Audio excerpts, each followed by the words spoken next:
ഞാൻ സത്യം പറഞ്ഞാൽ ഞാനിങ്ങനെ ഓർക്കണം ഒരു ഓർമ്മകൾ അതിൽ മറക്കാത്തൊരു ഓർമ്മയുണ്ട്. അദ്ദേഹം ഒരാൾ ലാൻഡ് ഫോൺ, അന്നൊന്ന് ലാൻഡ് ഫോണാണ്, അന്ന് സാധാരണ ഫോണോ വാട്സപ്പോ അല്ലെങ്കിൽ ജവാലോ അവൈലബിൾ അല്ലാത്തൊരു സമയമാണ്. ആ സമയത്ത് ഒരാൾ വിളിക്കുക, പല തർജ്ജമകൾക്കൊക്കെ പോയി കോർട്ടിലൊക്കെ ജോലി തുടങ്ങിയൊരു കാലമാണ്. അപ്പോൾ വിളിക്കുന്നത് ഇതാണ്: സാർ ഞാനൊരു ഒരു ആടിനെ നോക്കുന്ന ആളാണ്. അപ്പോൾ ഈ ആടിനെ നോക്കുന്ന സ്ഥലത്ത് കഫീൽ വല്ലാതെ എന്നെ പ്രയാസപ്പെടുത്തുന്നുണ്ട്. ഞാൻ എൻ്റെ പഴയ കാലം എന്ന് പറഞ്ഞാൽ ഞാൻ ആനയെ നോക്കിയിരുന്ന ആളാണ്. അതെ, ആനപ്പാപ്പാനാണ്. അതൊന്നും എൻ്റെ കഫീലിനൊന്നും എനിക്ക് പറഞ്ഞു കൊടുക്കാൻ ഏത് വാക്കാണ് ഉപയോഗിക്കേണ്ടത്.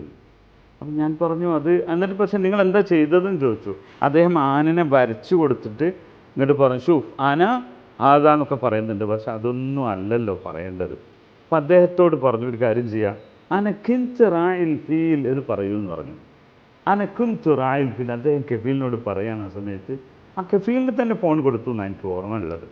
ആ ഫോൺ റിസീവർ കഫീൽ തന്നെ കൊടുത്തു. യാ ഹബീബി ഹാദ യഖൂൽ അനക്കിൻത്ത് റായിൽ ഫീൽ, ഞാൻ ആനപ്പാപ്പാനായിരുന്നു. കഫീൽ അങ്ങ് അത്ഭുതപ്പെടുകയാണ്. അപ്പോൾ അതിൽ അദ്ദേഹത്തെക്കുറിച്ച് ഒരു വലിയ മതിപ്പുണ്ടായി. ആ സമയത്ത് ഇത്ര വലിയൊരു ആളാണല്ലോ എൻ്റെ കൂടെ ഉള്ളത്.